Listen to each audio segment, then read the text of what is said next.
They thought a few rules could stop me from seeing my own grandparents. The HOA locked me out of their nursing home, enforcing some ridiculous community regulation to keep outsiders away. But what they didn't know was that my uncle wasn't just any man. He was a federal judge with the power to make their entire existence disappear. What would you do if a power-hungry HOA tried to keep you away from your family? Welcome to my channel. If you love HOA revenge stories, hit that subscribe button because you won't want to miss this one.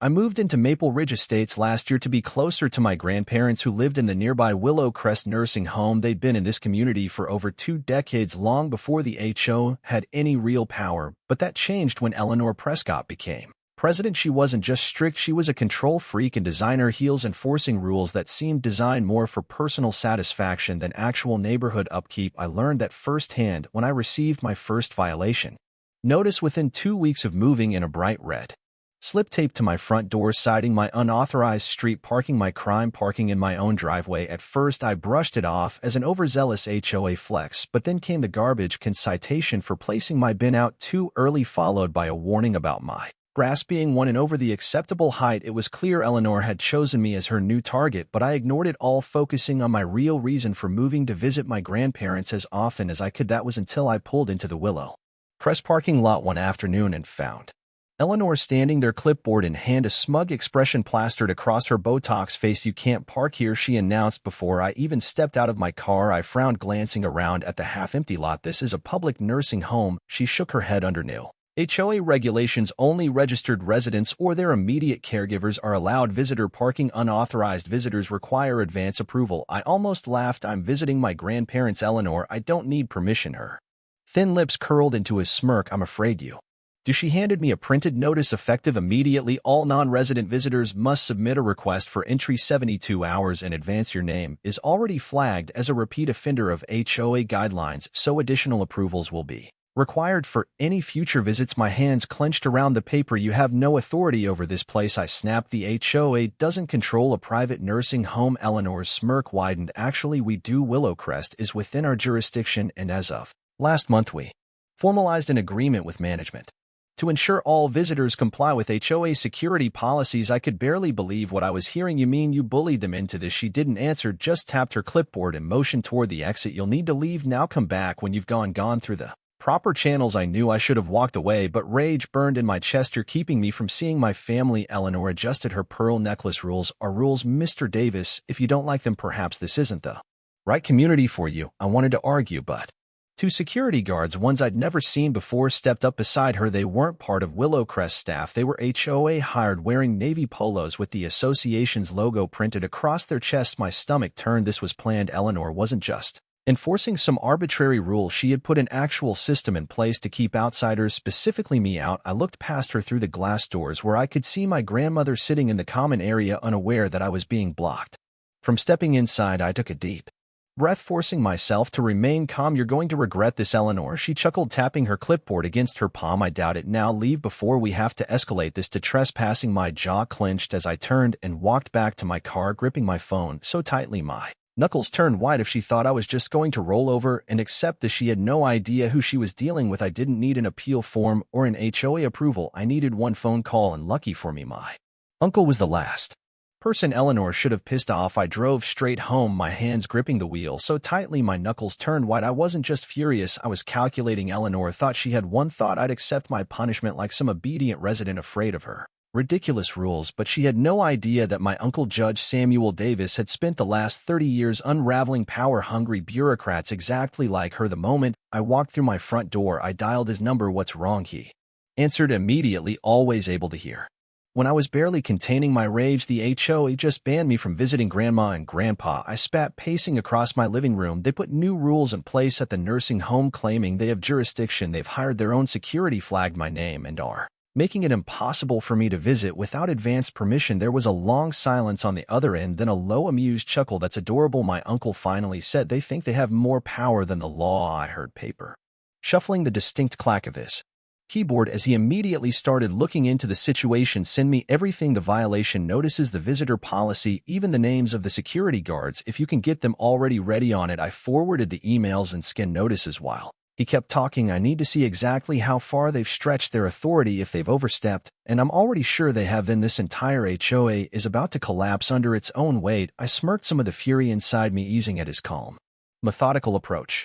What do you need me to do? He exhaled slowly. For now, nothing. Let them think they've won. The moment they believe you've backed down, they'll get sloppy. If Eleanor is anything like the power-hungry frauds I've dealt with, she'll overreach, and when she does, we'll be ready for the next 2 days. I played the perfect role. I didn't fight back publicly, didn't argue with any HOA members or attempt to force my way into Willowcrest. I even ignored the smug glances from my neighbors who were clearly gossiping about my supposed defeat. But behind the scenes, my uncle had already launched a full-scale investigation into the HOA's legal standing. It didn't take him long to find cracks in their foundation. They're operating without outdated zoning permits. He told me late one night over the phone their jurisdiction over the nursing home is questionable at best. They used a loophole that technically shouldn't apply, and I found records of them pressuring Willowcrest's management into an agreement that's legally unenforceable. Even better, he chuckled. The HOA's financials are a mess. That caught my attention. Mess how? Fraud, misallocated funds, possible embezzlement. I've seen enough in the past 24 hours to bury Eleanor and her entire board,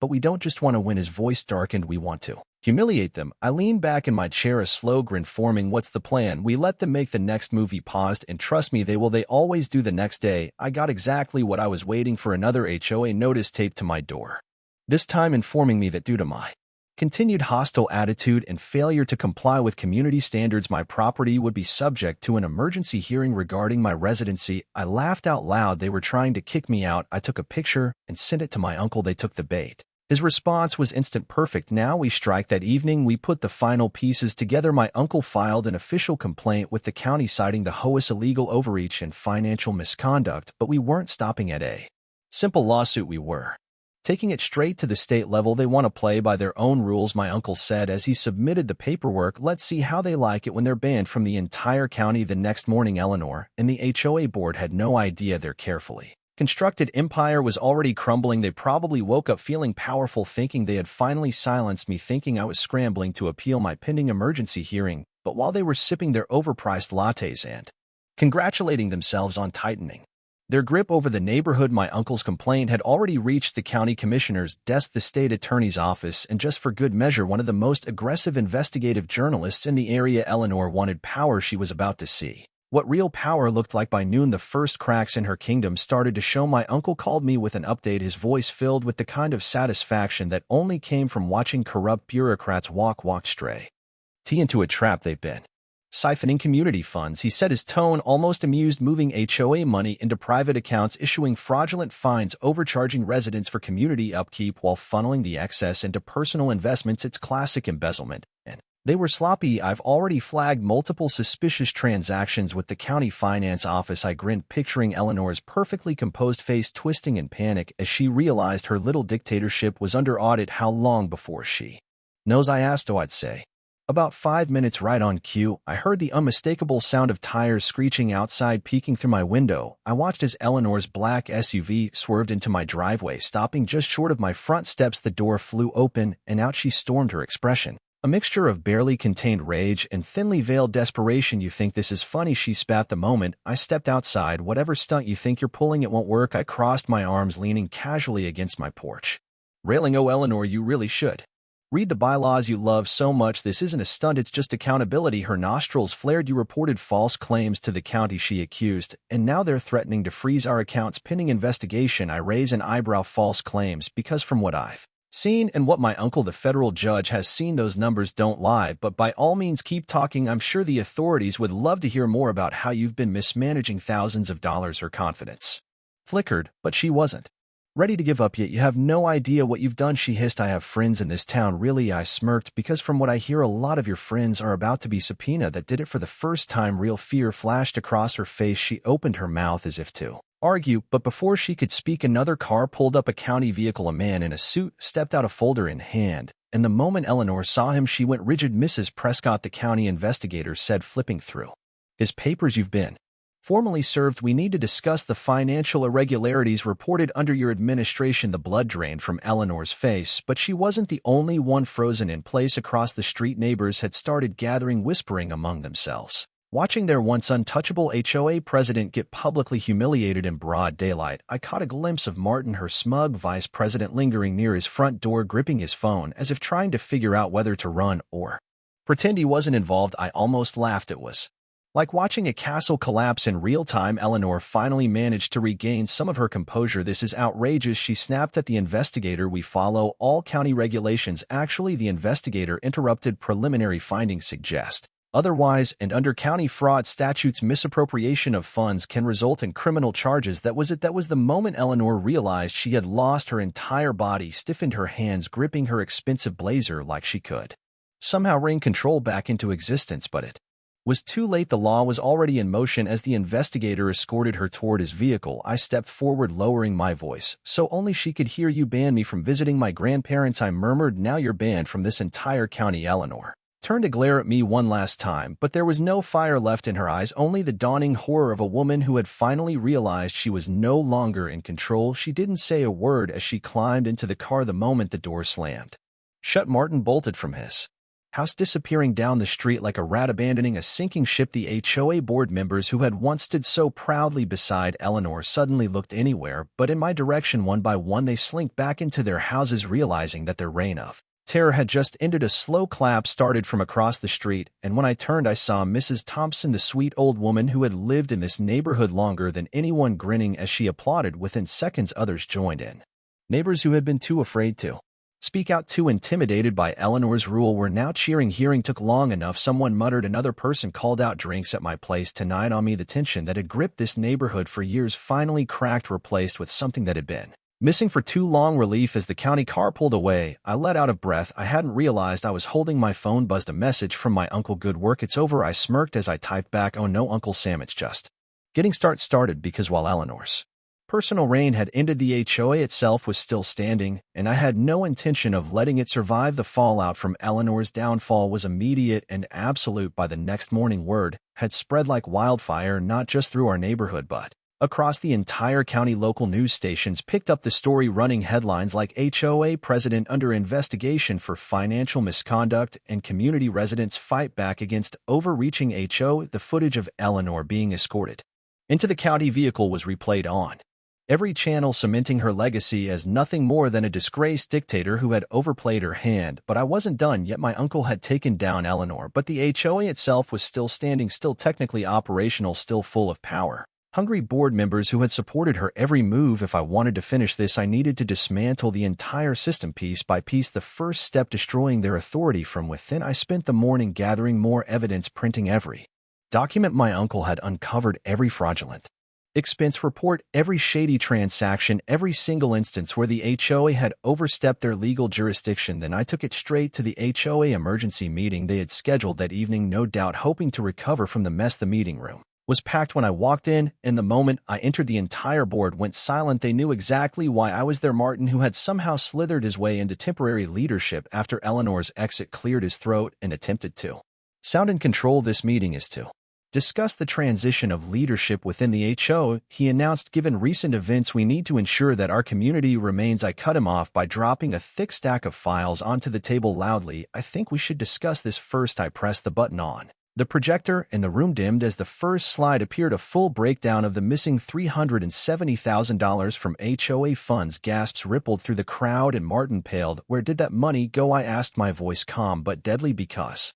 according to these records, none of it was spent on community maintenance." I clicked to the next slide, highlighting illegally issued fines, each traced back to either Eleanor or her closest allies. Then came the most damning evidence: emails confirming that Willow Crest Nursing Home had been pressured into signing the HOA visitation policy under threat of being cut off from community resources. The uproar was immediate. Homeowners shot to their feet, shouting over one another, demanding answers. Martin raised his hands, panicked. "Let's all remain calm." Mrs. Thompson, the elderly woman who had cheered for me the day before, stormed toward the front. "You let that woman fine me thousands of dollars over a rose garden, but you were stealing money the whole time. This is all being taken out of context." Martin started, but I wasn't finished. "And let's not forget," I continued, flipping to the last slide, "that the HOA has no actual legal authority to enforce half of these rules due to Eleanor's failure to update the association's registration with the county. Their charter expired 3 years ago." That was it, the final nail in the coffin.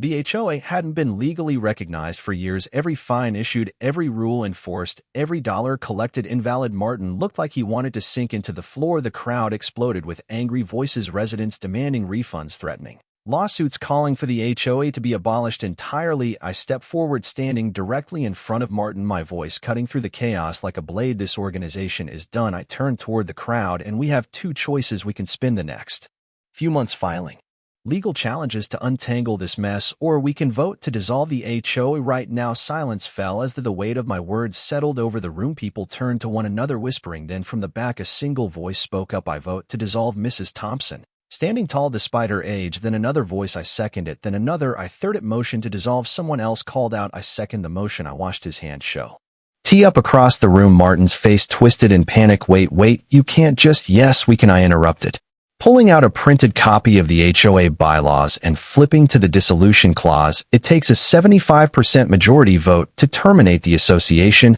and I think you're outnumbered. I raised my own hand. All in favor. The response was instantaneous. Hands flew up across the room. More than 34% of the homeowners, fed up with years of oppression, corruption, and nonsense rules, voted the HOA out of existence. Martin sat there stunned as the weight of it hit him. It was over. The HOA no longer existed. The moment the vote was counted, cheers erupted. People hugged, some even cried, relieved to finally be free from the tyranny that had ruled over them for years. I stood back, watching the chaos unfold, feeling a satisfaction deeper than anything I'd ever known. It was done. I had done what Eleanor thought was impossible. I hadn't just won against the HOA, I had erased it from existence. The next morning, I drove straight to Willow Crest, past the now empty security checkpoint, walked through the front doors without resistance, and finally sat with my grandparents. My grandmother took my hand, smiling through teary eyes. I knew you'd fix it, she whispered. My grandfather chuckled, squeezing my shoulder. Knew that judge uncle of yours would come in handy someday.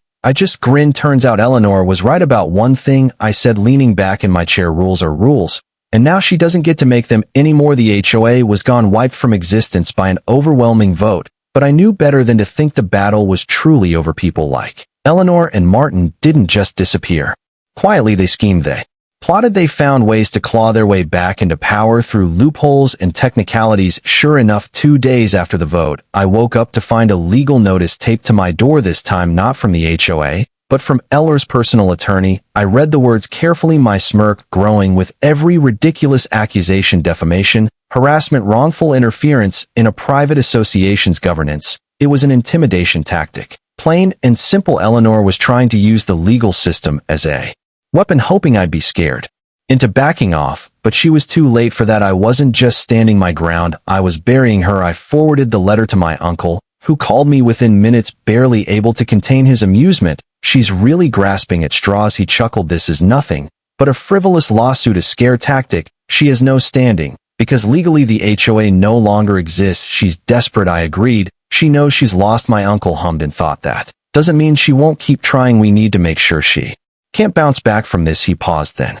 added, let's finish the job. That afternoon, I met him at the county clerk's office, where we'd arranged to sit down with a senior investigator who had been digging through the HOA's finances since the first complaint was filed. The moment we walked in, he handed us a folder thicker than a legal textbook. I don't know how this went unchecked for so long, he admitted, shaking his head. There are dozens of suspicious financial transactions, money moved between HOA accounts and private LLCs, all linked to Eleanor and Martin, landscaping contracts signed with fake companies, illegal fines collected from homeowners and never reported on the books, even property seizures that were flipped for profit. I glanced through the paper, my stomach turning at the sheer depth of the corruption. And the kicker, the investigator added, sliding another document toward us, Martin's been illegally squatting in his home for over a year. He defaulted on his mortgage, but he used HOA funds to block foreclosure proceedings by paying off the right people. I nearly laughed. So he was stealing from everyone just to keep his own house. Exactly. And now that the HOA is dissolved, those protections are gone. The bank's been trying to process his eviction for months. And Eleanor, my uncle asked, flipping through more documents. The investigator smirked. Her hands are even dirtier. Not only was she illegally pocketing HOA money, but she's also been double dipping on county funds. Turns out she was getting grants meant for community improvement projects that were never completed. I exhaled, slowly absorbing all of it. So what happens next? What happens next? The Investigators said sitting back is that Eleanor and Martin are about to have a very bad week. We're filing formal charges for embezzlement, wire fraud, and tax evasion. I couldn't contain my grin. That's quite the list. It didn't take long for everything to come crashing down. The very next morning, police cars rolled into the neighborhood, sirens blaring, neighbors peek through curtains as Martin was dragged from his house in handcuffs, kicking and screaming about how he was set up. And this is all a misunderstanding. He was still in his bathrobe, hair a mess, as officers read him his rights and shoved him into the back of a squad car. Eleanor wasn't home. No one had seen her since the county investigation was made public, and by noon we had her answer. She had fled, left town, probably hoping to avoid arrest. But it wouldn't last. My uncle made sure of that. He had already contacted federal authorities, ensuring that Eleanor Prescott would soon be the subject of an interstate warrant, with the HOA dead, its leader disgraced or on the run. The neighborhood finally started to feel free. People were reclaiming their homes, repainting their houses in colors that would have once been non-compliant, replanting trees that Eleanor had forced them to remove, and most importantly, Willow Crest removed every single restriction on visitors. I walked into the nursing home that day with zero resistance, and when my grandmother saw me, she burst into tears. "Oh, sweetheart," she whispered, hugging me tightly. "We saw the news." My grandfather chuckled from his recliner. "Eleanor always thought she ran this town. Guess she learned otherwise." I smiled, sitting down between them. Guess she did. But the best part that came 2 weeks later. I was drinking coffee on my front porch, finally able to enjoy peace, when a for sale sign went up in front of Eleanor's house. Her assets had been frozen, her remaining property seized, and now she had nothing left. A car pulled up, and out stepped an older woman with a familiar smirk. Mrs. Thompson, the woman who had been harassed over her rose garden, walked right up to the real estate agent and said, "I'll take it." I blinked, stunned. "You're buying Eleanor's house?" She turned to me, grinning. "She made my life hell for years. Now I'm going to redecorate her home in the most non-compliant way possible. Maybe a giant pink flamingo in the front yard." I laughed. "I'll help you install it." And just like that, Eleanor Prescott's legacy was erased, replaced by the very people she had tried to control. I took a sip of my coffee, leaned back, and enjoyed the sweet, sweet taste of victory. You have more power than you think. Don't let a self-important HOA board dictate absurd rules that hurt your personal life or your family. White heavy checkmark. Always research the legal authority of an HOA before moving into any community. White heavy checkmark. Keep records of every notice, fine, or communication. They can become your strongest weapons. White heavy checkmark. Don't stay silent. If you're being harassed, push back. Get legal help. Take them to court if needed. White heavy checkmark. Be cautious of vague or overreaching clauses. Your personal freedom should not be pinned to a community bulletin board. And most importantly, fire stand up, not just for yourself, but for the countless others being bullied by power-hungry HOAs. You're not just protecting your home, you're changing the system.